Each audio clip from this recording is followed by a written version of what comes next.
আমি ভাই কারো বিপক্ষে না, আমি শান্তি চাই, আমি সবার মধ্যে সমঝোতা চাই, আমি মানবিক বিশ্ব চাই।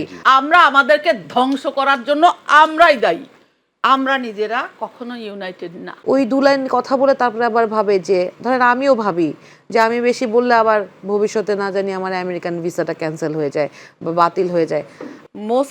মুসলমানের মধ্যে যুদ্ধ লাগাই দিব, ওরা যাতে মরে নাইলে অশান্তিতে থাকে। কিন্তু আমরা দেখি যে যারা বিচারক তারা বিচার করে শক্তিশালীকে তার মাপকাঠিতে মানবাধিকারের সংজ্ঞা কি সেটা দিয়ে। এটা চলতে পারে না। মেয়েদেরকে নেতৃত্বে যেতে না দেওয়ার কারণ ওই যে মনে করেন যে আমি যদি নেত্রী হয়ে যাই বড় কিছু, আমার হাজব্যান্ডকে আমি তখন আমার চেয়ে একটু নিচে চলে যাবে, ওই হাজব্যান্ডই আমাকে টেনে ধরবে ঘরের থেকে যে তুমি আমার চেয়ে বড় হইতে পারবা না, থাকো নিচে আছো, নিচেই থাকো, ওইটাই তোমার জায়গা। এটা হচ্ছে পিতৃতান্ত্রিক ব্যবস্থাপনার জন্য এটা হয়েছে। সুপ্রিয় দর্শক, স্বাগত জানাচ্ছি 50 মিনিটসে। দর্শক, আমরা এই অনুষ্ঠানে সমসাময়িক বিষয় নিয়ে আলোচনা করি। আজকে অনেকগুলো বিষয় আলোচনা করবার জন্য ঠিক করে রেখেছিলাম, কিন্তু সবার শুরুতে আলোচনা করতে চাই, আপনারা সবাই জানেন, আমরাও জানি, একটি সারা দুনিয়াতে একটি অস্থির সময় বিরাজ করছে, যেটি বেশ কিছুদিন থেকেই আশঙ্কা করা হচ্ছিল যে যুক্তরাষ্ট্র, ইসরায়েল এবং ইরান সংঘাতে জড়িয়ে যাবে, এবং সেটি আজকে হয়েছে। সেই বিষয়টি নিয়ে আলোচনা করব। তারপরে আমরা আলোচনা করব নিরাপদ বাংলাদেশ, সবার জন্য নিরাপদ বাংলাদেশ কিভাবে প্রতিষ্ঠিত করা যায় নতুন বাংলাদেশে, সেটি নিয়ে আলোচনা করব। পুরো অনুষ্ঠানে আপনারা আমাদের সঙ্গেই থাকবেন আশা করি। দর্শক, আজকে আলোচনার শুরুতে পরিচয় করিয়ে দিতে চাই, আমার সঙ্গে দুজন অতিথি রয়েছেন এবং দুজনই নারী এবং দুজনই খুব নোন ফেস, পরিচিত মুখ। একজন, আমি ডান দিক থেকে ডক্টর আফরোজা পারভীন, নারী অধিকার কর্মী ও নির্বাহী পরিচালক। আমার পাশে রয়েছেন অ্যাডভোকেট হুমায়রা নূর, যুগ্ম সদস্য সচিব, এনসিপি। আপনাকে স্বাগত। আমি হুমায়রা নূর, আপনাকে দিয়ে আলোচনা শুরু করতে চাই। আপনি সরাসরি রাজনীতির সঙ্গে জড়িত আছেন। সারা বিশ্বে একটি বিষয় আজকে আলোচিত, এবং সবগুলো আন্তর্জাতিক গণমাধ্যম আপনি যদি তাকান, সবখানে কিন্তু টপ প্রায়োরিটি ওই নিউজটাই, যেটি হচ্ছে যে যুক্তরাষ্ট্র এবং ইসরায়েল ইরানে সামরিক হস্তক্ষেপ করেছে, এবং ইরান পাল্টা হিসেবে মধ্যপ্রাচ্যের বিভিন্ন দেশে ইসরায়েল সহ পাল্টা অ্যাটাক করেছে। এই যে বিশ্বজুড়ে এক ধরনের অস্থিরতা, এটার কি ধরনের প্রভাব আমাদের উপর আসতে পারে, অথবা এই যুদ্ধ নয় শান্তি চাই যে স্লোগানে আমরা এতদিন শুনে আসছি, সেটি আসলে কি হওয়া উচিত?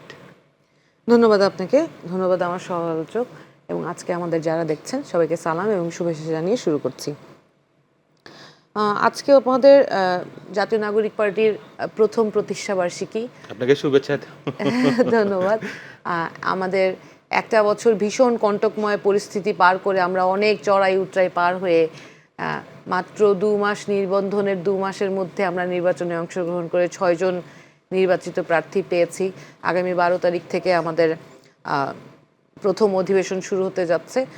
এই ধরনের কঠিন ব্যস্ত পরিস্থিতির মধ্যেও সারাদিন যেই জিনিসটা সবচেয়ে বেশি উদ্বিগ্ন করেছে সেটা হচ্ছে যুক্তরাষ্ট্র, ইরান এবং ইসরায়েলের যে যুদ্ধ পরিস্থিতি, সেই পরিস্থিতিকে দেখেন। সব দেশেই মানুষগুলো সবচেয়ে বেশি নিপীড়িত হয়। মানবাধিকারের যেই প্রশ্ন, সেই প্রশ্নে আমি দেখছি যে যারা বড় শক্তি তাদের দিকেই মানবাধিকারের পাল্লাটা ঝুঁকে যায়।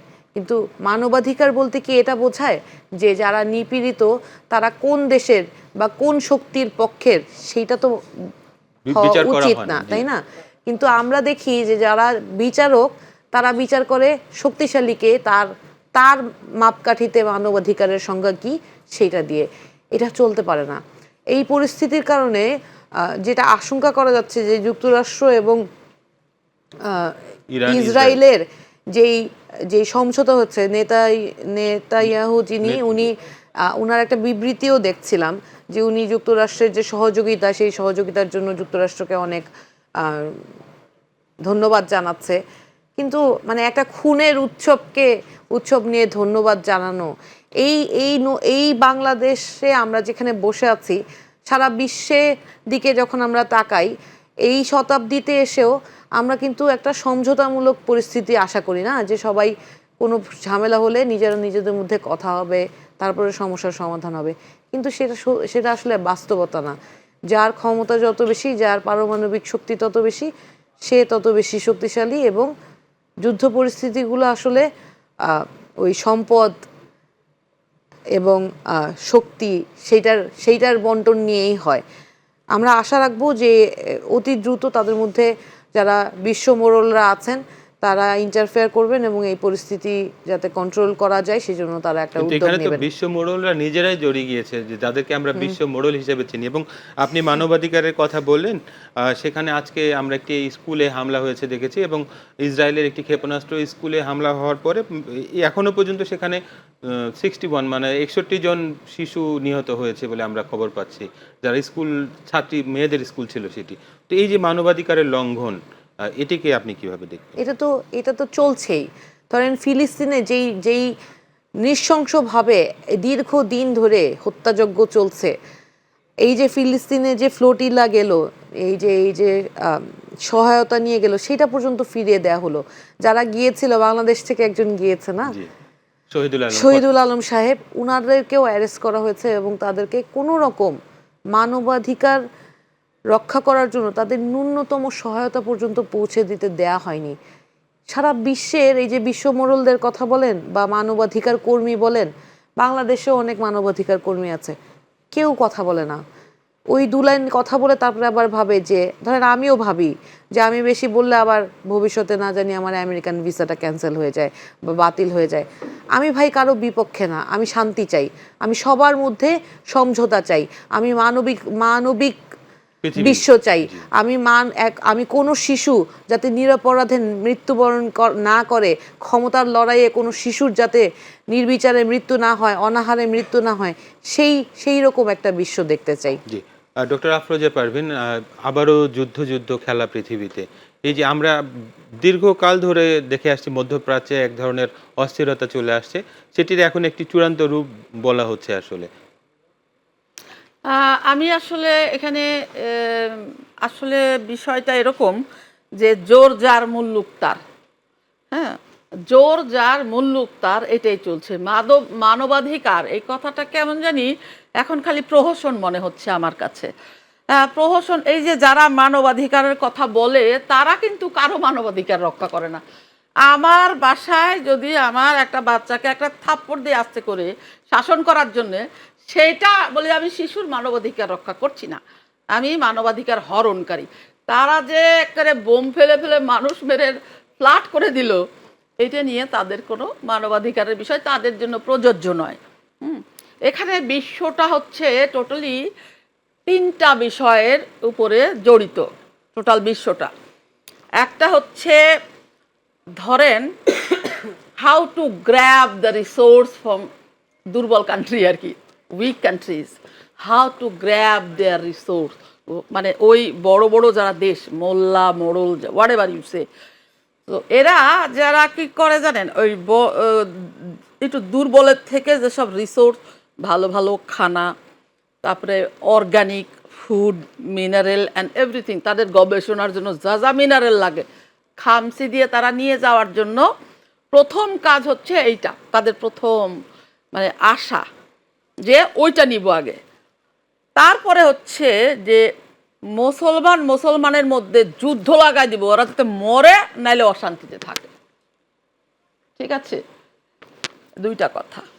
3 নাম্বার কথা হচ্ছে হুকুমত চালাই যাব আমি, হুকুমত আমার থাকবে, কারো হুকুমত থাকবে না। আরে এরা সব পা চাটা কুত্তা হবে আমাদের, whatever I will say they will follow, nothing else. This is the world, everybody should না। আমরা যে ভাইয়ে ভাইয়ে মারামারি করি এটা কিন্তু ঠিক না। আমরা যে ভাইয়ে ভাইয়ে মারামারি করি মুসলিম ভাইয়েরা, আমরা মুসলিমরা নিজেরাই খারাপ।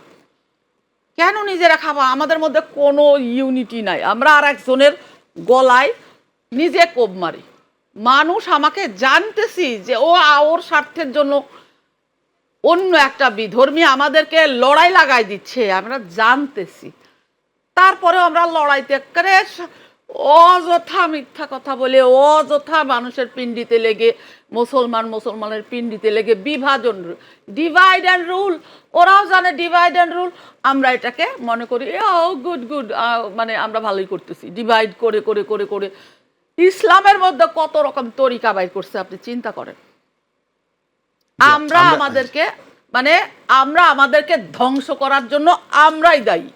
আমরা নিজেরা কখনো ইউনাইটেড না, এটাই আমার কথা। মানে আপনি যে বলতে চাচ্ছেন যে ইরানের পার্শ্ববর্তী যে মধ্যপ্রাচ্যের দেশগুলো যেমন সৌদি আরব, কাতার, বাহরাইন, যেসব দেশে ইরান আজকে হামলা করেছে, যেখানে আমেরিকান ঘাঁটি রয়েছে সেগুলোতে, তো তারা যদি সেই ঘাঁটিগুলো করার সুযোগ না দিত তাহলে তো তাকে এতভাবে সেম থিং, আমরা যদি এখানে ঘাঁটি করতে দেই না, আমরা ওই যে আরাকানের মুসলিমগুলো ধ্বংস হয়ে যাবে, আমরা ধ্বংস হয়ে যাবে, আমাদের আশেপাশে যত মুসলিম আছে সব গেছে। জি, অ্যাডভোকেট হুমায়রা নূর, আমি আসলে একটু আমাদের যে আলোচনার বিষয় সেটিতে যাওয়ার আগে আপনাকে একটু সুযোগ দিতে চাই 2 মিনিট, যেহেতু আপনাদের প্রতিষ্ঠা বার্ষিকী আজকে। এনসিপি আপনার যদি মূল্যায়ন করেন, এই 1 বছরে আপনারা কতটুকু সফল হলেন, মানুষের কাছে পৌঁছাতে পারলেন, এবং কতটুকু ব্যর্থতা আপনি মনে করেন যে আছে এখানে, যেহেতু আপনি দলে আছেন? পিছনে ফিরে দেখা না, অভ্যুত্থান হলো, এতগুলো মানুষ শহীদ হলো, এতগুলো মানুষ পঙ্গুত্ব বরণ করলো। আমি নিজে ব্যক্তিগতভাবে কখনো রাজনীতির সাথে সরাসরি সম্পৃক্ত হব বা আমার আমার আইনজীবী পরিচয়ের সাথে রাজনীতিবিদ পরিচয় যুক্ত হবে, এটা কোনোদিন ভাবি নাই। তবে অভ্যুত্থানের সময় যেভাবে মানুষকে যে নিরীহ ছাত্রদেরকে যেভাবে গুলি করা হলো এবং তাদেরকে মিথ্যা মামলায় বারবার জড়ানো হলো, সেটা তো আসলে 17 বছর ধরেই দেখেছি, চুপ ছিলাম, হজম করেছি। কারণ নিজের বাপকেও তুলে নিয়ে গিয়েছে, ভাইকেও তুলে নিয়ে গিয়েছে, ঘরে থাকতে পারে নাই, মা অসুস্থ, দুশ্চিন্তায় বিছানায় পড়েছে, আত্মীয় স্বজন নানান মামলা হামলায় জর্জরিত। এই পরিস্থিতিতে আসলে এত কারেজিয়াস হতে পারি নাই, তখন প্রোটেস্ট করতে পারি নাই, এটা ব্যর্থতা। এইটার গ্লানি অবশ্যই আছে, তবে অভ্যুত্থান আমাদেরকে সাহসী করেছে। প্রথমে আমরা যখন শুধু জাতীয় নাগরিক কমিটি ছিলাম, তখন দেখলাম যে আমরা যখন ঐকমত্য কমিশনে কথা বলতে যাই, বা ধরেন আপনাদের এখানে এই দুজন কথা বলছি, আপার তো একটা পরিচয় আছেন যে আপা একজন মানবাধিকার নেত্রী কর্মী। হ্যাঁ, এখন আমি শুধু আইনজীবী পরিচয়ে কথা বলতে আসলেও রাজনৈতিক বিষয়ে কথা বলতে গেলে অপর রাজনৈতিক দলরা আমাদের গলা চেপে ধরছিল। সেই পরিস্থিতিতে আমরা দেখলাম যে না, মানুষের ন্যায্য অধিকার যদি দাবি করতে হয় এবং সেটা আদায় করার জন্য আমার একটা রাজনৈতিক পরিচয় প্রয়োজন। কারণ আপনি গণতান্ত্রিক প্রক্রিয়ায় আপনাকে জনগণের প্রতিনিধি হয়েই জনগণের দাবিটা আদায় করতে হবে, এবং সেই চিন্তা থেকেই আমরা রাজনৈতিক দল গঠন করি। ক্ষমতা আমাদের উদ্দেশ্য ছিল না। আমরা শুরু থেকে চেয়েছিলাম জুলাই সনদ, জুলাই ঘোষণাপত্র, জুলাই সনদ, যতগুলো নিহত মানুষ হয়েছে এবং 17 বছর শহীদ হয়েছেন যতগুলো মানুষ, এবং 17 বছর যতগুলো মানুষ আহত হয়েছে, নির্যাতনের শিকার হয়েছে, গুম হয়েছে, প্রত্যেকের বিচার নিশ্চিত হোক। এটা কাউকে বাদ দিয়ে না, এটা সব রাজনৈতিক দল এবং সাধারণ মানুষ ইনক্লুডেড। এবং একই সাথে বাংলাদেশের মানুষ একটা নতুন বাংলাদেশ পাক, যেখানে স্বৈরশাসক আর ফিরে না আসুক। তো এই প্রেক্ষিতেই কিন্তু জুলাই সনদটা শেষ পর্যন্ত স্বাক্ষরিত হওয়ার আগ মুহূর্তে বাস্তবায়ন প্রক্রিয়া নিয়ে একটা ঝামেলা, সেটার কারণে আমরা স্বাক্ষর করতে পারলাম না। এরপর যখন গণভোটে হ্যাঁ বিজয়ী হয়ে আসলো, সাথে সাথে আমাদের 6 জন ভাই বিজয়ী হয়ে আসলো, আমরা তখন যেহেতু মানুষ ম্যান্ডেট দিয়েছে এবং মানুষের ম্যান্ডেট উপেক্ষা করার শক্তি কোনো রাজনৈতিক দলের থাকা উচিত না, সেই জায়গা থেকে আমরা স্বাক্ষর করলাম। এখন আগামী দিনে আমাদের রাজনৈতিক প্রজ্ঞা কি, আমাদের আগামী দিনের যে রাজনৈতিক প্রতিজ্ঞা, সেই ট্যাগলাইনটা আমরা ঠিক করেছি, দেশ যাবে নতুন পথে, ফিরবে না আর ফ্যাসিবাদে। তো আমরা এই প্রতিপাদ্য নিয়েই আমরা সামনে এগিয়ে যেতে চাই। আমাদের রাজনৈতিক সংগ্রামটা আমরা মনে করি এখন মাত্র শুরু, এবং সরকার যে গঠন হচ্ছে, আমরা বিরোধী রাজনৈতিক দল হিসেবে আমরা সবচেয়ে বেশি সচেষ্ট থাকব, এবং আগামীতে বাংলাদেশ এনসিপিকেই বিরোধী রাজনৈতিক দল হিসেবে দেখতে পাবে, এটা আমি কমিটমেন্ট দিচ্ছি। আমরা যেটা চেষ্টা করছি সেটা হচ্ছে একটা ছায়া মন্ত্রিসভা করার পরিকল্পনা করেছি। এই ছায়া মন্ত্রিসভা করার মাধ্যমে আমরা যেটা করব, যে মন্ত্রিসভার যে কার্যক্রম, সেই কার্যক্রমগুলো যেন চেক অ্যান্ড ব্যালেন্স থাকে, সেইটা যাতে ট্রান্সপারেন্সি থাকে, এবং প্রপার যেই মানুষটা যেই সুযোগ সুবিধার দাবিদার, সেই সুযোগ সুবিধাটা সেই মানুষগুলো এবং সেই এলাকাতেই যাতে যায়, সেইটার চেষ্টাটা আমরা এই ছায়ামন্ত্রী সভার দ্বারা এই জবাবদিহিতামূলক আচরণটা আমরা অব্যাহত রাখবো। হ্যাঁ, সহযোগিতা যদি প্রয়োজন হয় অবশ্যই আমরা সহযোগিতাও করব। তো এই প্রচেষ্টাটা অব্যাহত থাকবে মানুষের জন্য, যে আমাদের রাজনৈতিক সংগ্রামটা। যে বিরোধিতার জন্য, বিরোধিতার যে রাজনীতি এতদিন হয়ে আসছে, শুধু যে আমি বিরোধী দল বলেই বিরোধিতা করব, না না, সব কিছুকে খারাপ কেন বলবো? ধরেন শিক্ষামন্ত্রী বলেছেন যে আমরা আগের দিনে ফিরে যেতে চাই, আমরা তো বলছি নতুন দিনে আমরা সামনে এগিয়ে যেতে চাই, কিন্তু উনি বলেছেন যে আমরা আগের দিনে ফিরে যেতে চাই, যে এখানে সন্ধে হলেই সব বাড়ি থেকে পড়ার আওয়াজ আসবে। আমি তো এটাকে সাধুবাদ জানাই, উনি তো একটা ভালো কথা বলেছেন। তাহলে আমি তো এই জায়গায় ওনাকে সহযোগিতা করব। আবার উনারই আরেকটা কথা নিয়ে, যে এই যে ধরেন সন্ধ্যার পরে রাতের পরে কাউকে যেখানে সেখানে পাওয়া গেলে ধরবে, এইটা নিয়ে অনেক সমালোচনা হয়েছে। তবে কিছু স্ট্রিক্টনেসের প্রয়োজন আছে, এটাও আমরা মনে করি। আমাদের জায়গা থেকে সরকারকে সহযোগিতার জায়গা থেকে আমরা সহযোগিতা করব। যেইখানে ওনারা প্রশ্নবিদ্ধ আচরণ করবে সেই জায়গায় আমরা অবশ্যই বাধাগ্রস্ত করব, তাদেরকে প্রশ্ন করব, যাতে মানুষগুলো বঞ্চিত না হয়, ক্ষতিগ্রস্ত না হয়। এইটাই আমাদের রাজনীতি। ডক্টর আফরোজা পারভীন, নতুন একটি সরকার এসেছে দেশে এবং নতুন প্রেক্ষাপটে। আপনি জানেন যে 24-এর গণ অভ্যুত্থান এবং তার পরবর্তী একটি অন্তর্বর্তীকালীন সরকার এবং একটি নির্বাচন, তারপরে একটি নতুন সরকার। তো এই সরকার যে যাত্রা শুরু করেছে, যাত্রা শুরুর পরে বলা হচ্ছে যে ঐক্যবদ্ধ একটি বাংলাদেশ নিয়ে তারা এগিয়ে যাবেন, যেখানে বিরোধী দল বিরোধিতা করবে কিন্তু সহযোগিতাও করবে সরকারের ভালো কাজে। আপনি এই আলোচনা যদি এখান থেকে শুরু করতে চাই যে নিরাপদ বাংলাদেশ প্রতিষ্ঠায় এই ধরনের উদ্যোগ কতটা কাজে লাগবে? এখানে খুব ভালো একটা প্রশ্ন আমাকে করেছেন। আসলে আমাদের বাংলাদেশকে আমাদেরকেই রক্ষা করতে হবে, সে বিরোধী দলে থেকেই হোক আর সরকারে থেকেই হোক, তাই না? আপনি জানেন যে রাজনৈতিক অস্থিরতার কারণে সকল বিনিয়োগ আমাদের বন্ধ হয়ে যাচ্ছে দিনের পর দিন। যদি বাংলাদেশে রাজনৈতিক অস্থিরতা না বন্ধ করা হয়, তাহলে আমাদের দেশটা আস্তে আস্তে একেবারে ফকির ভিক্ষুক হয়ে যাবে। আমরা হয়ে যাব ভিক্ষুক। এই কথাটা যারা বিরোধী দল আছে তাদেরকে মাথায় রাখতে হবে। আমরা দেশদ্রোহিতা যত আন্দোলন করি, আমরা সংসদে বসে করব বিরোধিতা। আমরা যদি রাস্তার মধ্যে এখন যদি আমরা নিরাপত্তাহীনতা সৃষ্টি করি মানুষের, এবং রাজনৈতিক অস্থিরতাটা তৈরি করি এই মুহূর্তে, যেহেতু কেবল একটা সরকার আসলো, তাকে তো কাজ করার সুযোগ দিতে হবে। আগে যদি আন্দোলন করে ওকে যে মাথাটা স্টাক করে দেয়, তাই ও কাজ করবে কি করে, তাই না? তো এখন আমাদের উচিত হবে সকল বাংলাদেশিদের যে তাদেরকে কাজ করার সুযোগ দেওয়া, আগেই বিরোধিতা না করা।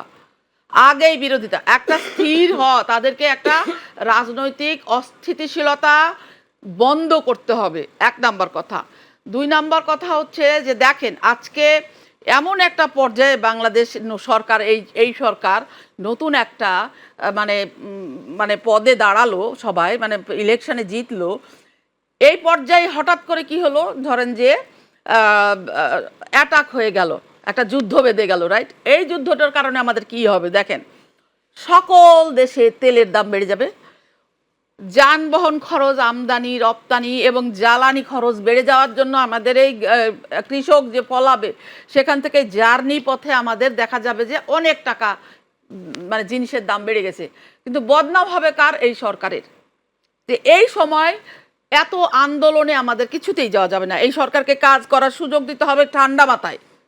এটা আমি দেশবাসীর কাছে আমি বিনীত অনুরোধ করছি। আপনারা রাজনৈতিক অস্থিরতা যদি না কমান, কিছুতেই বিনিয়োগ বাড়বে না। আর বিনিয়োগ যদি না বাড়ে, তাহলে আমাদের যে বেকারগুলো এখন তৈরি হয়েছে, প্রতিটা সরকারেরই যখন পরিবর্তন হয়, তখন দেখা যায় যে একটা বড় ধরনের একটা লোক, লাখ লাখ লোক বেকার হয়ে যায়। এই দলের যারা এমপ্লয়ার ছিল সবাই জেলে চলে যায়। এটা সব দলের ক্ষেত্রে, আমি কিন্তু শুধু আওয়ামী লীগ আর বিএনপি বলে বলছি না, এটা সব দলের ক্ষেত্রেই এটা হয়। একটা দল কি করে, যখন জয়ী হয়, পরাজিত দলগুলো সব যায় কোথায়? জেলে যায়।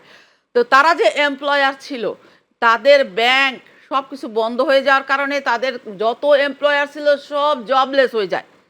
ঠিক আছে? এই যে জবলেস হয়ে এদের যে ক্ষুধা বেড়ে গেল, রাস্তায় চাঁদাবাজি বেড়ে যাবে, ছিনতাই বেড়ে যাবে, মানুষ বেকার হয়ে ক্ষুধার্ত মানুষের যৌনকর্মী হয়ে গেছে বহুগুণ। আপনি এখন হিসাব করে দেখুন, আমি নাম্বারটা বলছি না, এখন বর্তমানে যে যৌনকর্মীর সংখ্যা আমাদের এই সরকারের, প্রত্যেকটা সরকারের সময় তাই হয়। যেই সরকার পরিবর্তন হয়, মানুষ ক্ষুধার্ত হয়ে যায়, জবলেস হয়ে যায়, এমপ্লয়াররা জেলে যায়, এবং নতুন করে বেকারগুলো, মেয়েগুলো দেখা যাচ্ছে যে কয়েকদিন আগে একটা শুনলাম টকশো, যে 18 লক্ষ নারী বেকার হয়েছে। তো ওই 18 লক্ষ নারীর মধ্যে কত লক্ষ যে যৌনকর্মী হয়েছে, আমি তার হিসাব এই মুহূর্তে বলতেছি না। কিন্তু এই সরকার যে প্রথম কথাটি বলছে যে রাজনৈতিক প্রতিহিংসা তারা করবেন না, এইটা একটা বিশাল বড় মাপের। আমি বলি, এইটা যদি করে, এই যে প্রতিহিংসা করবে না, এইটা যদি করে, জিন্দিগি ভোর ভোট পাবে। এই লোক, এই পার্টি, এটা তাদের উদারতা, যেটা আগে করছে সহিংসতা বা এই যে মানে ধরে ধরে সব লোক নিয়ে গেছে জেলখানাতে। তো এইটা যদি তারেক জিয়া আমাদের মাননীয় প্রধানমন্ত্রী যদি না করেন, তাহলে তাকে মানুষ ভোট দিবে, তাকে মানুষ সম্মান করবে এবং এই দেশের রাজনৈতিক পরিস্থিতি শান্ত হবে, বিনিয়োগ বৃদ্ধি পাবে, আমার দেশ সোনার দেশ হয়ে যাবে। কিভাবে হবে আমি আপনাকে বলি কিভাবে হবে। এখানে আপনি দেখেন যে আমাদের কি চাই, আমাদের চাই হচ্ছে গরিবদের কর্মসংস্থান এবং আমরা কি চাই, আমাদের সিটিটা সুন্দর হোক, জ্যাম কমে যাক, আমাদের ইনকাম বেড়ে যাক, রাইট? তাহলে ইনকাম বাড়ার জন্য হোয়াট উই নিড এদের বিনিয়োগকারীদের ইনভেস্টর দরকার আমাদের, রাইট? আমাদের ইনভেস্টর মানে মানে ইয়ে করার জন্য আজকে যদি সবগুলোকে জেলে ভরে রাখছে, মনে করেন আমার বাপকে জেলে ভরে রাখছে, কথার কথা, আমি কি রাস্তায় চুপচাপ থাকবো? যেমনে পারি একজনের ঠ্যাঙ্গানি দিব, রাইট? তাই না? তো এই হচ্ছে কথা। যদি মাফ করে দেয় আওয়ামী লীগকে এবং শান্তশিষ্টভাবে আওয়ামী লীগের সাথে বসে মিটিং করে যে না, তোমরা শান্তভাবে কাজ করো, আমরা দেশ চালাবো, ইলেকশনে পরবর্তীকালে তোমরা জিতলে জিতবে, আমরা জিতলে জিতব, খালি আমাদের নিশ্চিত করতে হবে যে জনগণ আমাকে চায় কিনা এবং ভোটটা আমাদেরকে নিশ্চিত করতে হবে। জনগণ যদি চায় তোমরা শাসন করবা, জনগণ না চাইলে আমরা শাসন করব। আপা একটু আগে আলোচনা প্রসঙ্গে রাজনৈতিক প্রতিহিংসার বিষয়টি বললেন যে যদি এটি না থাকে এই সরকারের, তাহলে এই বাংলাদেশ আরো অনেক দিকে অনেক দূর এগিয়ে যাবে, একটি নিরাপদ বাংলাদেশ প্রতিষ্ঠা করার ক্ষেত্রে সেটি কাজ করবে। আর আপনি আরেকটা জিনিস দেখেছেন, আজকে একটি ইফতার অনুষ্ঠান ছিল প্রধান বিরোধী দল জামায়াতে ইসলামীর, এবং সেখানে এনসিপি আপনাদেরও প্রতিনিধিরা ছিলেন, সেখানে মাননীয় প্রধানমন্ত্রী তিনিও গিয়েছেন। এবং এই যে রাজনৈতিক একটা নতুন ধরনের সংস্কৃতি, এটিকে আপনি কিভাবে দেখছেন? আচ্ছা, ভালো কথা বলি, আগে শুরু করি না। ধরেন নতুন নির্বাচিত হয়ে আসার পরই জনাব তারেক রহমান বাংলাদেশের প্রধানমন্ত্রী, উনি শফিকুর রহমান সাহেবের বাসায়ও গিয়েছেন, নাহিদ ইসলামের বাসায়ও গিয়েছেন এবং মামুনুল হকের বাসায়ও বোধহয় গিয়েছেন না না ইসলামী আন্দোলনের চরমনাই পীর সাহেবের বাসায়ও গিয়েছেন। জি। তো এই যে রাজনৈতিক সংস্কৃতিতে এইটা একটা নতুন বার্তা এবং আমি তো মনে করি এটা একটা খুবই পজিটিভ অ্যাটিটিউড। এইটার চেয়ে স্মার্ট বিহেভিয়ার কিছু হইতে পারতো না। তো এইটা আমাদেরকে একটা অনেক আশার বার্তা দেয় যে আমরা একটা জাতীয় ঐক্য করতে পারবো, আমরা নতুন বাংলাদেশটাকে একসাথে কাজ করে সুন্দরভাবে আমরা ইভেন আজকের ইফতারে ধরেন আমাদের ইফতারে জনাব সালাউদ্দিন আহমেদ স্বরাষ্ট্রমন্ত্রী এবং প্রধানমন্ত্রীর উপদেষ্টা মাহাদি আমিন, তারপরে রবিউল ভাই ঢাকা 10-এর উনি যে সড়ক পরিবহন মন্ত্রী, উনিও এসেছিলেন। তো ধরেন এই যে আমাদের প্রোগ্রামে আমাদের অনেক নেতারা গিয়েছিলেন, এইটাই তো সৌন্দর্য না?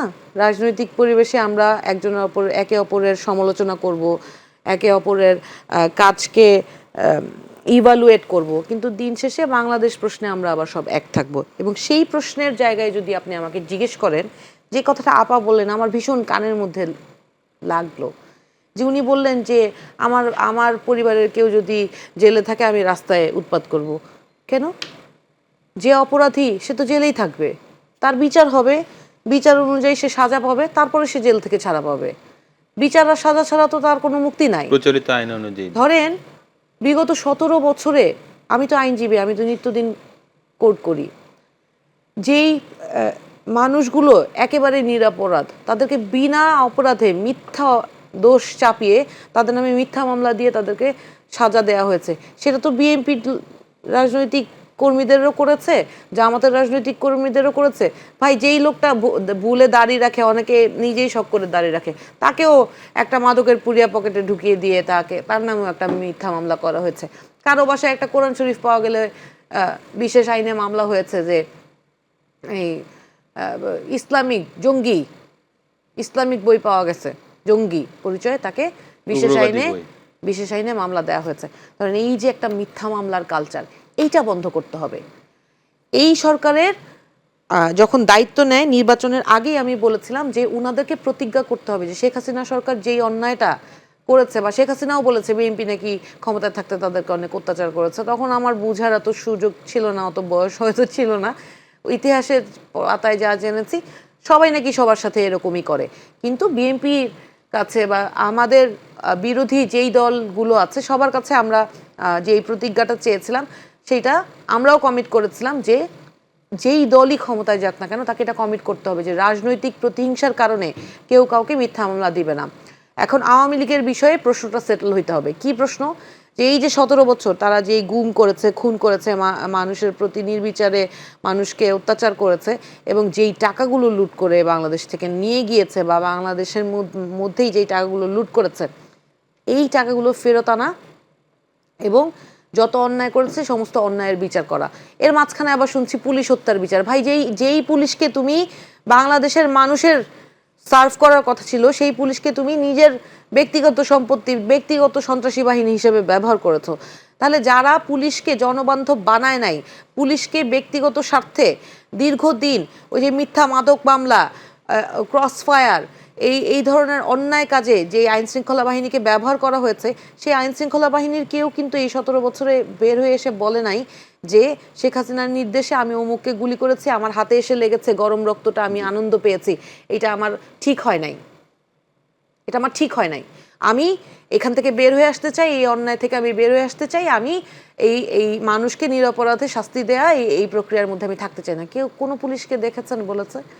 হয়তো কেউ নিজের চাকরিটা বাঁচানোর জন্য হয়তো বলতে পারেন নাই, কিন্তু জুলাই গণ অভ্যুত্থানে যখন এই ধরনের ঘটনা ঘটে, আর্মিরা কিন্তু প্রথমে মানুষকে গুলি চালিয়েছে, কিন্তু শেষ পর্যন্ত আর্মিদের মধ্যেই একটা টিম কিন্তু রিভোল্ট করেছে যে না, এইভাবে আমরা নির্বিচারে আর মানুষকে মারতে পারি না। তার কারণেই কিন্তু পরবর্তীতে আর্মির আর সহযোগিতা শেখ হাসিনা পায়নি বলেই এই পতনটা তার হয়েছে। এবং সাধারণ মানুষ ঢলে একেবারে জনতার যে ঢল নেমেছে, এইটাকে আপনি ওই যে নানান রকম সংজ্ঞা দিয়ে এটা থামাইতে পারবেন না। কারণ ওখানে কোনো রাজনৈতিক দলের ব্যানার ছিল না, কোনো মানুষে কোনো ভেদাভেদ ছিল না, কোনো গরিব ছিল না, কোনো বড় লোক ছিল না। ভেদাভেদ তো আমরা করি যখন আমাদের ক্ষমতায়, আমাদের ভাগাভাগিতে যখন ভাগ পড়ে যায় তখন আমরা ভেদাভেদ করি। তার আগ পর্যন্ত কিন্তু আমরা আবার সবাই এক। সেই জায়গায় বিচারটা হইতে হবে। আমরা প্রস্তাব করেছিলাম ট্রুথ অ্যান্ড রিকনসিলিয়েশন কমিশন হতে হবে। সেটা কি করবে? ধরেন ট্রুথ অ্যান্ড রিকনসিলিয়েশন কমিশনের মাধ্যমে এই 17 বছর যা অন্যায় নিপীড়ন হয়েছে সেই অন্যায় নিপীড়নের সুবিচার নিশ্চিত করতে হবে। আমরা কিন্তু বলেছি সুবিচারের মানে কি? যারা অন্যায়ের সাথে সম্পৃক্ত আপনি তাদেরকে আইনের আওতায় আনবেন, তাদের বিচারিক প্রক্রিয়ায় অংশগ্রহণ করার সুযোগ দিবেন এবং ন্যায় বিচার নিশ্চিত করার মাধ্যমে আপনি বিচার নিশ্চিত করবেন এবং তার পরবর্তীতে তারা কিভাবে সমাজে রিইনস্টেট হবে সেইটার একটা প্ল্যানিং করবেন। ইভেন যেই পুলিশ ভাইদেরকে আওয়ামী লীগ এত বছর ব্যবহার করেছে, যেভাবে নষ্ট করেছে পুলিশ প্রশাসনকে, সেইটার সংস্কারের প্রয়োজন। পুলিশ ভাইদের মনোবল ফিরিয়ে আনা প্রয়োজন। তাকে আমার এমনভাবে তৈরি করা প্রয়োজন যে মানুষ আর পুলিশের মধ্যে একটা মেলবন্ধন ঘটাতে হবে, যাতে আমি একজন মানুষ, আমি কিছু হলে নিজের মাকে বাবাকে ফোন করার আগে আমি এই বিশ্বাসটা আমার থাকে যে আমি একটা সমস্যা হয়েছে আমার স্বামীকে, আমার বাবাকে ফোন করার আগে আমি আমার একটা পুলিশ ভাইকে, লোকাল পুলিশ ভাইকে ফোন দিলে আমি তার কাছে আশ্রয়টা পাবো। এই নিরাপদ বাংলাদেশের আমাদের আসলে অঙ্গীকার হওয়া উচিত। এইটা করতে হবে। তো এই যে ট্রুথ অ্যান্ড রিকনসিলিয়েশন কমিশন, সেইটার মাধ্যমে এই যে যারা এখনো আমাদের কলিজার মধ্যে, যাদের এখনো অন্তরে ঘা আছে, দাগ আছে, সেইটা দূরীভূত হওয়ার প্রক্রিয়া কি, এই সব কিছু মিলিয়ে আপনাদেরকে একটা রিকনসাইলেশন প্রসেসের মধ্যে দিয়ে যাইতে হবে। আপনি এই যে নতুন সরকার এসে আইভি, বদি, অমুক তমুককে যেই ডিল করে ছেড়ে দিচ্ছেন, এই ডিলে মানুষ কিন্তু মাফ করবে না। জনগণ আপনাদেরকে ভোট দিয়েছে, এই ম্যান্ডেট দেয় নাই যে আপনারা আওয়ামী লীগকে পুনর্বাসন করবে। জনগণ ভোট দিয়েছে জুলাই সনদের এই প্রশ্নও আছে যে জুলাই গণহত্যা এবং 17 বছরের যেই হত্যাকাণ্ড, যেই নিপীড়ন চলেছে সেটারও বিচার নিশ্চিত করতে হবে। মানুষ সেইটার ম্যান্ডেট দিয়েছে, মানুষ কিন্তু আওয়ামী লীগ পুনর্বাসনের ম্যান্ডেট দেয় নাই। আওয়ামী লীগ নিষিদ্ধ রাজনৈতিক দল না, কিন্তু আওয়ামী লীগের কার্যক্রম নিষিদ্ধ আছে ততদিন যতদিন ওনাদের বিচার প্রক্রিয়া শেষ না হয়। ওইটুকু হওয়াটা ওনাদের জন্য এবং আমাদের বাংলাদেশের সামগ্রিকভাবে সব মানুষের হিলিংয়ের জন্য প্রয়োজন। ওনারা যারা দাবি করেন যে অন্যায় করেন নাই, তারা আইনগতভাবে নিজেদেরকে ডিফেন্ড করে বের হয়ে আসবে, সমস্যা নাই তো। জি, আপনার কাছে আবার আসবো। ডক্টর আফরোজা পারভিন, উনি ন্যায় বিচার এবং সুশাসন দুটি বিষয় একসাথে তুলে এনেছেন। আপনি যেহেতু মানবাধিকার সংগঠন নারী উন্নয়ন শক্তির নির্বাহী পরিচালক, আপনিও এই ধরনের বিষয় নিয়ে কাজ করেন। ন্যায় বিচার এবং সুশাসন আসলে কতটা সম্পর্কিত এবং আমাদের কোথায় এটির অভাব? এখন আপার শেষ কথাতে আমি খুবই খুশি হলাম। হ্যাঁ, she is a very smart lady. আমি যেটা বলতে চাই যে উনি যেটা বলেছেন যে যারা যারা অন্যায় করেননি তারা বের হয়ে আসবেন, এরকম সুযোগ যারা মানে মানুষ খুন করেনি, অন্যায় করেনি, অত্যাচার করেনি, জুলুম করেনি, তারা বের হয়ে আসুক, আমরা সেটা চাই। কিন্তু যারা অন্যায় করেছে, এখন আওয়ামী লীগ হোক আর বিএনপি হোক আর যে কোনো দল হোক, প্রত্যেকটা অত্যাচারী, প্রত্যেকটা মানে নির্যাতনকারীরই না আইন ভঙ্গকারী, তাদেরকে বিচারের আওতায় আসা উচিত বলে আমি মনে করি। প্রত্যেকটা 20 বছর আগের হোক, এরশাদের আমলের হোক, মানে মুক্তিযুদ্ধের হোক, এ যাবৎ আসামি তো আসামি, তাকে আপনার বিচার হয়েই আসতে হবে, বিচার ব্যবস্থা হয়ে আসা উচিত। যদি অন্যায়ভাবে কাউকে ধরে ধরে থাকে বা অ্যারেস্ট করে থাকে, তাদেরকে আমার মতে ছেড়ে দেওয়া উচিত। কিন্তু যদি অন্যায় করে থাকে, তাদেরকে আমার মতে ছাড়া ঠিক না। সুশাসন প্রতিষ্ঠার বিষয়ে কি বলবেন? সুশাসন প্রতিষ্ঠার বিষয়ে আমি যেটা বলতেছি, এটা আমি যেটা বললাম সেটাও কিন্তু একটা সুশাসনের পার্ট। হ্যাঁ, আমি একটা জিনিস চাই না, সেটা হলো সরকারি যারা বেতন খায়, রাইট, তাদের আমি চাই না যে দলীয়করণ করুক। তারা আইনের মধ্যে থেকে প্রত্যেকটা কাজ বাস্তবায়ন করবে। সরকারি আইন যেটা আছে, যদি এই আইন প্রযোজ্য না হয়, তাহলে সংসদ সেটাকে নতুন করে মানে এডিট করবে বা সংশোধন করবে, রাইট। কিন্তু যে আইন সেট করে দেওয়া হবে সরকারি কর্মকর্তাদের জন্য, তারা সেই কাজ করবে। তারা এই যে সুশাসন বলতে, এই যে দলীয়করণ, সরকারি দলে যে দলীয়করণ করছে না, তারা নিজের পায়ে নিজেরা কুড়োল মারছে, বুঝছেন।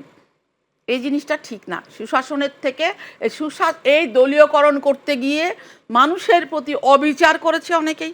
সব দলের মানুষই এই কাজটা করেছে। আমি কোনো দল হিসাবে বলছি না ভাই, কোনো দল না, আমি কোনো দলের হিসাবে এই কথাটা বলছি না। প্রত্যেকটা দলের লোকই এই দলীয়করণের মানে করতে গিয়ে দেখা যাচ্ছে যে ভুল তথ্য একটা জায়গায় দিচ্ছে। হ্যাঁ, মানে এই সরকারের লোকগুলো দেখা যাচ্ছে যে ঠিকমতো উপরের লেভেলে ঠিক তথ্যটা না দিয়ে অযথা হয়রানি করতেছে অনেকে। সবাই না ভাই, সবাই না, কেউ কিছু মনে করবেন না, অনেকে, কেউ কেউ। এই কেউ যারা অন্যায় করছে, তাদের বিরুদ্ধে আমার মনে হয় যে তাদেরকে এরকম আর হতে দেওয়া উচিত না, এই রকম আর হতে দেওয়া উচিত না। যদি কোনো অন্যায় থাকে, তাহলে না সুশাসন প্রতিষ্ঠিত হবে না ভাইয়া। আপনি যদি বলেন যে দলীয়করণ করতে গিয়ে অযথা মানুষকে হয়রানি করছে, যার কোনো দোষ নাই, শুধুমাত্র পার্টি করার কারণে, সে যদি আওয়ামী লীগও করে থাকে সে অন্যায় করেছে, যদি বিএনপি করে থাকে সে অন্যায় করেছে, যে এরশাদ করে থাকলে সেও অন্যায় করেছে। এই অন্যায় আর করতে দেওয়া যাবে না। আপনি কতগুলো সুপারিশের কথা বলছিলেন একটু আগে। হ্যাঁ, আমি একটা সুপারিশের কথা বলতে চাই। সেটা হলো যে সরকার এখন যেটা সরকারের দরকার, সেটা হচ্ছে যে আমাদের ওই আছে, হাইটেক পার্ক আছে, রাইট। এই হাইটেক পার্কে যদিও খুব একটা কঠিন হবে, এই যুদ্ধাবস্থায় ডলারের দাম বেড়ে যাবে, জ্বালানি খরচ বেড়ে যাবে, কিন্তু তারপরেও যেটা চেষ্টা করতে হবে, রাজনীতি, পুরো রাজনৈতিক প্ল্যাটফর্মটাকে শান্ত রেখে, কাউকে অত্যাচার নির্যাতন না করে, প্রতিশোধমূলক না করে, ঠান্ডা রেখে কি করতে হবে, আমাদের যে হাইটেক পার্কে ইনভেস্টর বাড়াতে হবে। আপনি যদি সুন্দরভাবে, যদি রাজনৈতিক অস্থিরতা যদি না থাকে, ইনভেস্টর আমাদের বাড়বেই। এখন মনে করেন যে একটা মোবাইল, আমরা হচ্ছে গরিব মানুষ, আমাদের দেশের শ্রম অল্প, এই শ্রমে যদি আমি একটা মোবাইল তৈরি করে দিতে পারি, একটা গাড়ি তৈরি করে দিতে পারি, একটা ইলেকট্রনিক অ্যান্ড ইলেকট্রিক যে জিনিসগুলো তৈরি করে আমরা এক্সপোর্ট করতে পারি, এই 105টা হাইটেকের মাধ্যমে, এই হাইটেক যদি আমি কর্মসংস্থান করতে পারি, তাহলে সকল দরিদ্র মানুষগুলোকে ওখানে কর্মসংস্থান করে থাকা খাওয়ার ব্যবস্থা করতে হবে। ঢাকার শহর থেকে গরিবদেরকে নিয়ে যেয়ে হাইটেক পার্কে নিয়ে যেতে হবে। আর মাটির নিচে যে রেল, এই রেল মানে চালু করে যেটা করতে হবে যে মধ্যবিত্তদেরকে অল্প খরচে যাওয়া আসার ব্যবস্থা করে দিতে হবে। আর যারা এই যে গরিব রিক্সা চালক, এদেরকে কমায় দিয়ে ওদেরকে কর্মসংস্থানের ব্যবস্থা করে মাটির উপর দিয়ে যেগুলো যাবে সেগুলা গাড়ি যাবে, ভালো সুন্দর গাড়ি যাবে, এবং ধরেন যে কিছু ভালো বাস থাকবে, এবং যারা মধ্যবিত্ত তারা এই নিচে মাটির নিচে রেল দিয়ে যাবে। আর মাঝখানে আমাদের রাজশাহী শহরের মতো ফুলের বাগান করে দিতে হবে। এতে আমাদের জাম কমবে, সময় নষ্ট হবে এবং কর্মসংস্থানের ব্যবস্থা হবে। এখানে যেখানে সেখানে নোংরা থুতু ফেলা, তারপরে ছোট ছোট টং দোকান, এখানে রাস্তায় মানে ঝিমায় মানুষগুলো ওই যে চা খাচ্ছে যেখানে সেখানে, কেমন যেন। তো আমার কথা কি, ওরা কাজ করে খাক, ওরা কাজ পাচ্ছে না বলেই তো এরকমভাবে আছে। আমি তাদেরকে ঘৃণা করি না, আমি তাদেরকে রেসপেক্ট করি। তারা তো চা তো বড় হোটেলে যেয়ে খেতে পারবে না, আমার মতো লোক তো আর বড় হোটেলে যে আমরা খেতে পারবো না, রাইট?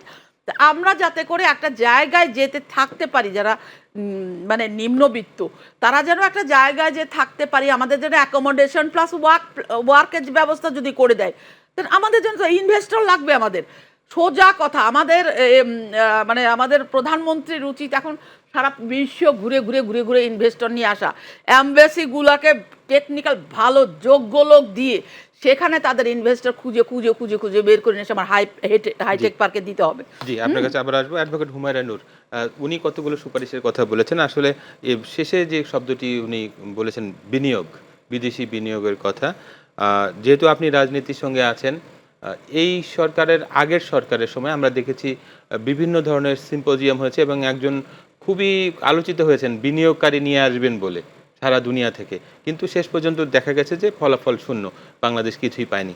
নতুন যে সরকার আসছে তার বিনিয়োগ পলিসিটা কী হওয়া উচিত, এবং উনি আলোচনায় আর কিছু বিষয় এনেছেন, যার মধ্যে হচ্ছে ডলারের দাম বাড়তে পারে, তেলের দাম বাড়তে পারে যুদ্ধের কারণে। সেক্ষেত্রে আমাদের সমন্বিত যে বাংলাদেশকে আমরা সবাই মিলে এগিয়ে নিতে চাই, তো সেক্ষেত্রে আমাদের অর্থনৈতিক পলিসিটা কেমন হওয়া উচিত। উনি ব্যক্তিগত কিছু স্বভাবের কথা বলেছেন, সেই জায়গাগুলোতে আমাদের কি পরিবর্তন আসতে পারে। আচ্ছা, একসাথে অনেকগুলো বিষয় আসলে প্রথমত বৈদেশিক বিনিয়োগ নিয়ে আমি কথাটা শুরু করতে চাই। এটা আমার এক্সপার্টাইজের জায়গা, আমি আগ্রহ নিয়ে এই কথাটা বলতে চাই। আমি 2012 থেকে প্র্যাকটিস শুরু করেছি, তো আমার মেইন এরিয়া অফ এক্সপার্টাইজ হচ্ছে corporate and company matter, writs, civil laws, family laws, এগুলো। তো এই জায়গাটায় আমি ক্রিমিনাল ল প্র্যাকটিস করি না, কারণ হচ্ছে আমি যখন ল পড়েছিলাম, ব্যক্তিগত গল্প বলছি, ল পড়ছিলাম তখন আমার ফ্যামিলিতে, আমার নানি বাড়িতে বড় হয়েছি, নানি বলতো যে উকিলের টাকা হারাম। তা আমি নানুকে কথা দিয়েছিলাম যে আমি কোনো ক্রিমিনালকে কখনো ডিফেন্ড করব না। তো ওই কমিটমেন্টটা আমি রক্ষা করার চেষ্টা করি, যে আমি অনেক তো ক্রিমিনাল প্র্যাকটিশনার আছে, আমি না করলেও চলবে। তা আমি যেটা করি সেটা হচ্ছে আমি ইন্টারন্যাশনাল ইনভেস্টমেন্টসগুলো নিয়ে আমি অনেক বছর ধরে কাজ করছি। এই আশিক সাহেব যেই প্রস্তাবনাগুলো দিয়েছেন এবং যেই ম্যাজিক দেখানোর কথা উনি বলেছিলেন, সেইটা বাস্তবায়নের জায়গায় আমরা একটু আশাহত হয়েছি, এটা সত্যি। এটার একটা বড় কারণ হচ্ছে যে বিশ্বের যারা ইনভেস্টার্স আছে, বড় বড় ইনভেস্টার্স বলেন, ওয়ার্ল্ড ব্যাংক বলেন, তারপরে এডিবি বলেন, এরা IMF বলেন, এরা যখন লোন দেয় তখন তারা দেশের রাজনৈতিক পরিস্থিতিটা কি স্থিতিশীল আছে কি না এটা দেখে। যখন আপনার পরিস্থিতি স্থিতিশীল থাকে না, তখন তারা ইনভেস্ট করতেও আসলে আস্থাটা পায় না। এইটাই একমাত্র বড় কারণ, যেই কারণে ওনারা ইনভেস্টমেন্টটা এই বিগত ইন্টারিম গভর্নমেন্টের আমলে ইনভেস্টমেন্টের যে রেশিওটা সেটা কম্পারেটিভলি অনেক কম ছিল। তারপরেও আমরা অর্থনৈতিকভাবে যত খারাপ অবস্থায় ছিলাম, এতগুলো টাকা, 26,000 কোটি টাকা লুট হয়ে যাওয়ার পরেও তা অত খারাপ অবস্থায় আমরা পতিত হই নাই, কারণ আমাদের ফরেন রিজার্ভ বেড়েছে শুনেছি।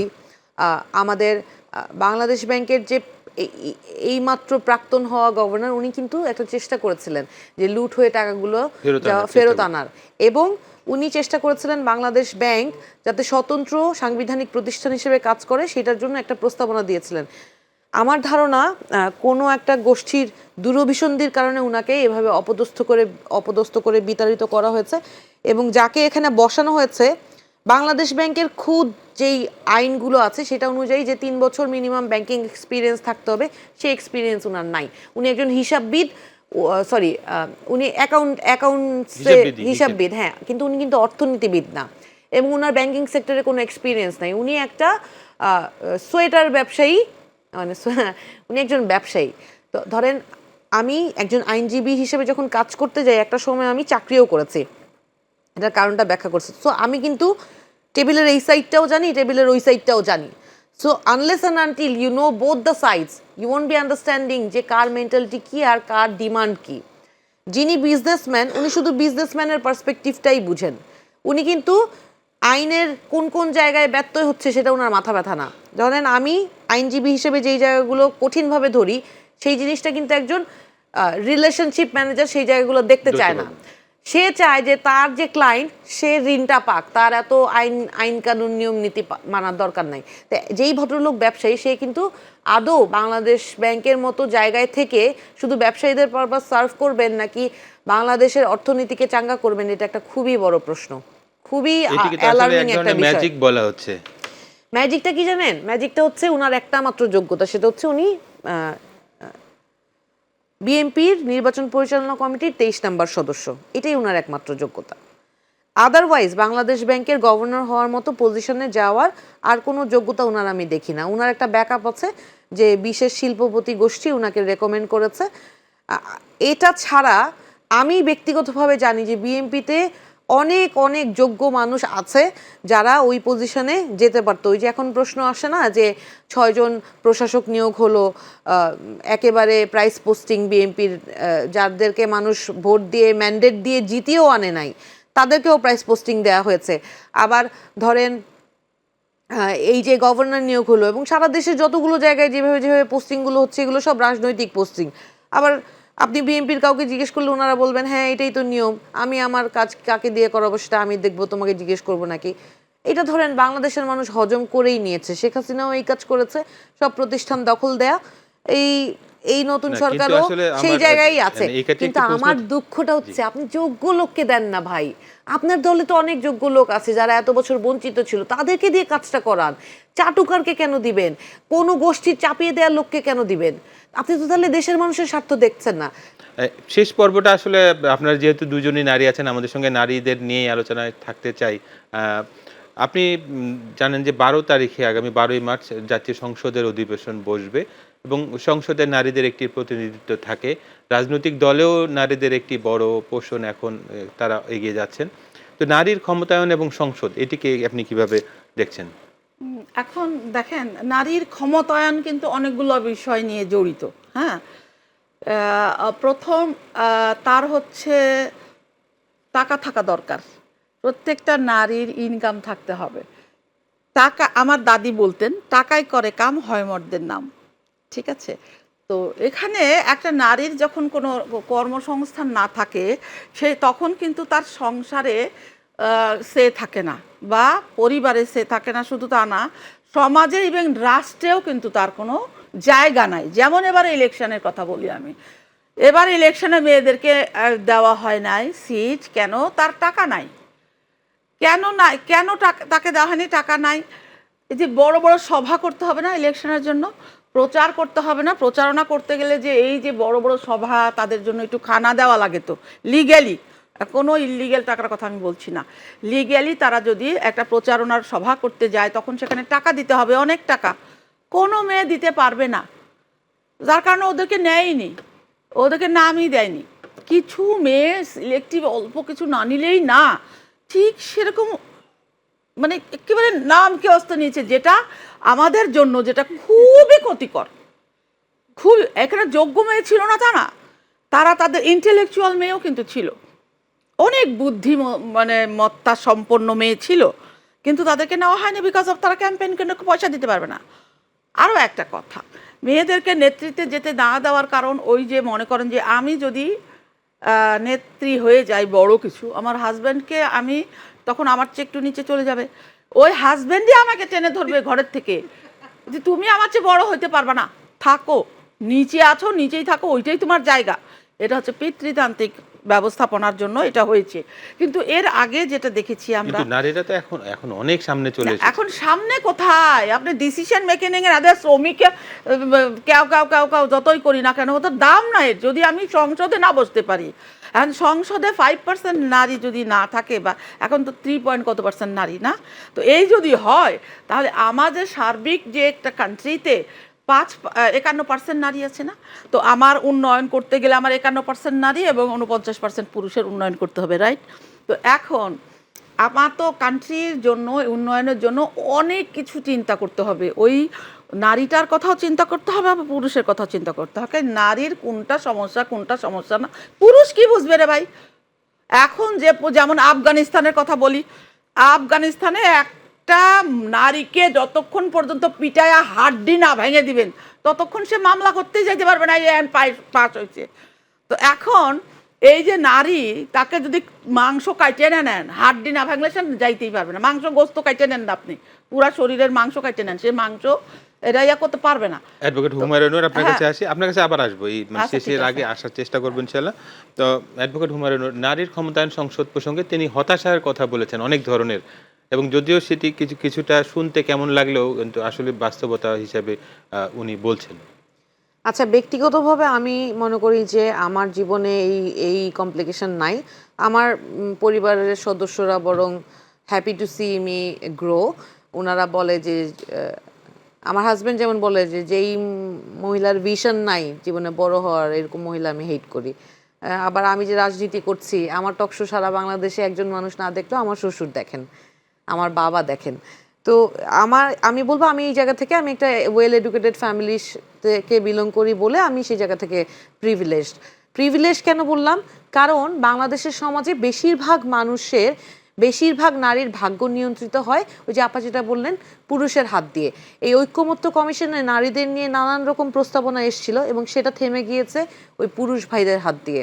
এবং নির্বাচনে অংশগ্রহণ করা নিয়েও আমরা অনেক কথা বললাম, অনেক আশ্বাস দেখালাম, কিন্তু মূলত যেটা জরুরি সেই জরুরি বিষয়গুলো নিয়ে আলাপ নাই।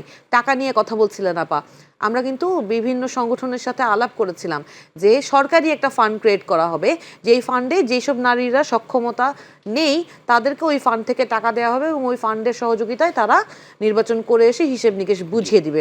সেইটা কিন্তু আর দিনের আলো দেখে নেই।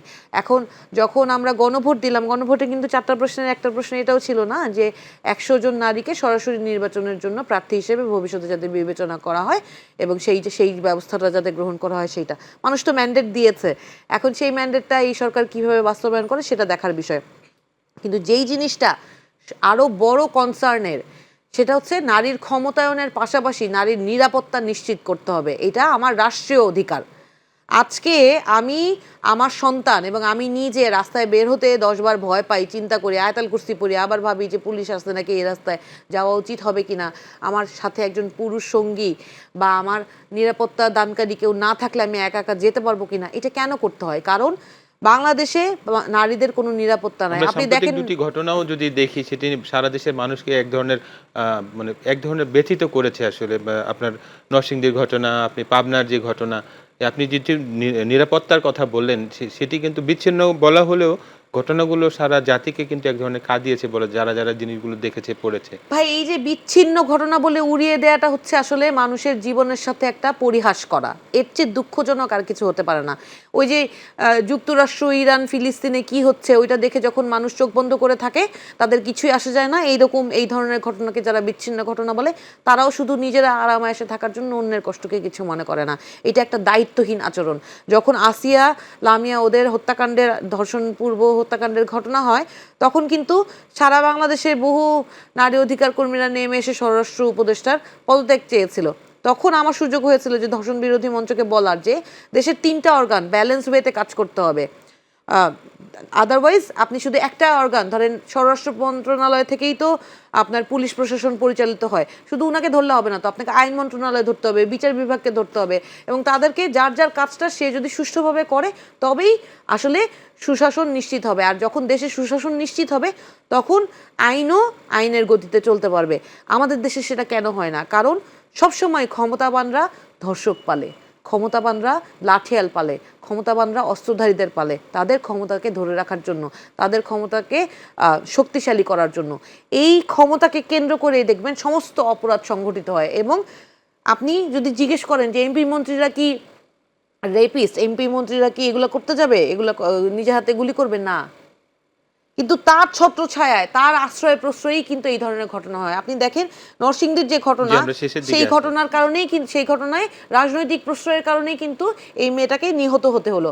আজকে এই বাংলাদেশে যদি রাজনীতিবিদরা প্রতিজ্ঞা করে যে যে যেখানে যতটুকু রাজনীতি করুক না কেন তার কর্মীদেরকে সে জিরো টলারেন্সের সাথে এটা বলবে যে তুই যদি কোনো অপরাধ করে ধরা খাস আমি কিন্তু বাবা তোকে শেল্টার দিব না, তাহলে দেখবেন সবাই লাইনে এসে পড়ে আছে। জি, ডক্টর আফরোজা পারভিন, আমরা অনুষ্ঠান শেষের দিকেই আছি। আসলে নারীর নিরাপত্তা নিয়ে কথা হচ্ছে এবং সাম্প্রতিক দুটি বড় ঘটনা, আলোচিত ঘটনা, আজকেও একটি ঘটনা ঘটেছে। আমি আপনাকে যে বিষয়টা কথা বলতে চাই, আমাদের কিন্তু ধর্ষণ এবং নির্যাতনের ঘটনা দিনে দিনে দিনে বাড়ছে।